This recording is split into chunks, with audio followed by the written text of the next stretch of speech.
This man spots odd silver Jeep at Walmart for weeks. Decides to approach driver.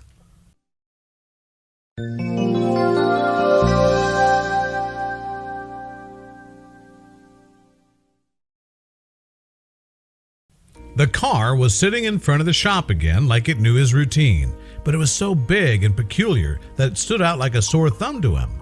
Easing into a parking bay, he decided in a split second to walk straight up to the vehicle and have a look at who the occupants were.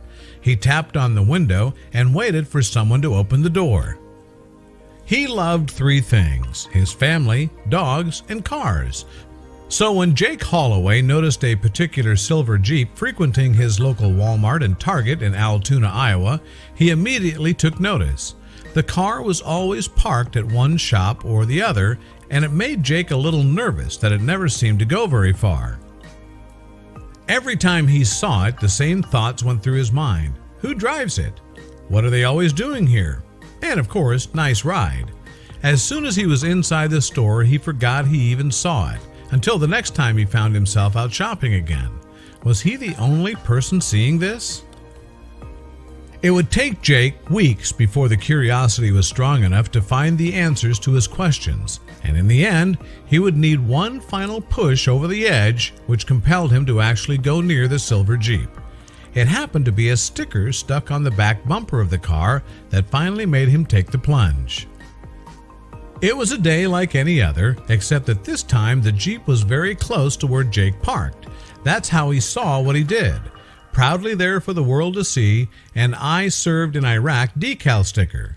Jake couldn't take it anymore. He had to know what the story was behind this Jeep and hanging out at Walmart. He parked the car. Before he could talk himself out of it, he quickly got out of his Toyota, slamming the door shut behind him. He walked the short distance to the Jeep and stopped outside. Sunlight reflecting off the window made it hard to see if anyone was inside at all. So lifting his hand, he knocked firmly on the window and stepped back. The driver's door was pushed open, and there was presumably the owner, looking back at Jake. To get the conversation going, Jake opened with some car talk, complimenting the owner on his ride and introducing himself. He soon learned there was more to the silver Jeep than he ever thought possible.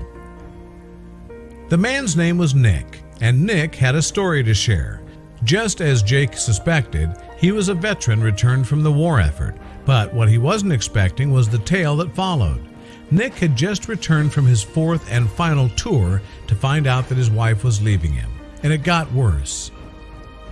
He had nowhere to stay and no money left, so he did the only thing he could. He went to look for a job, slept in his car, and tried to get enough food to feed his boxer.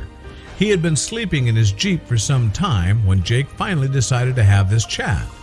Jake couldn't just leave Nick like this, so he decided to do something about it. After saying their farewells, Jake went home and immediately jumped on Facebook. He wanted to share not only the experience of meeting a veteran, but also Nick's plight. I see a lot of people out there posting about wanting to help people for the holidays. Here's my request. I don't know this guy from Adam, and I don't know his whole story.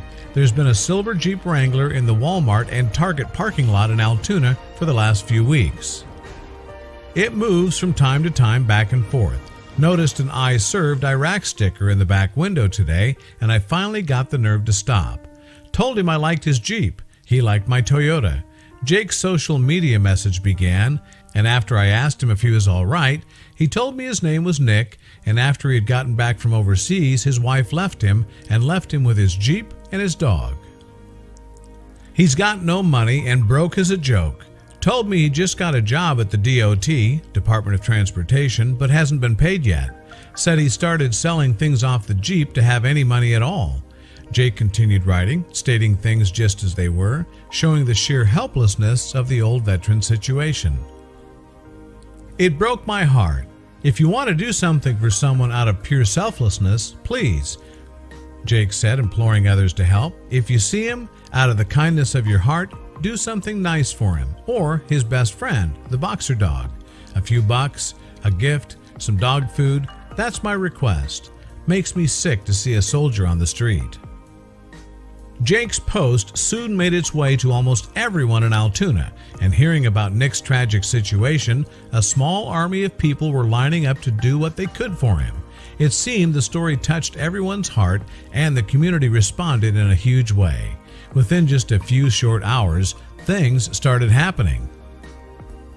People were showing up at Nick's Jeep to offer what they could: money, gift cards, and even dog food for his loyal boxer dog. The biggest gift was a weeks-long, fully paid stay at a hotel for Nick and his dog. Nick now has a warm place to rest, and his best friend is taken care of.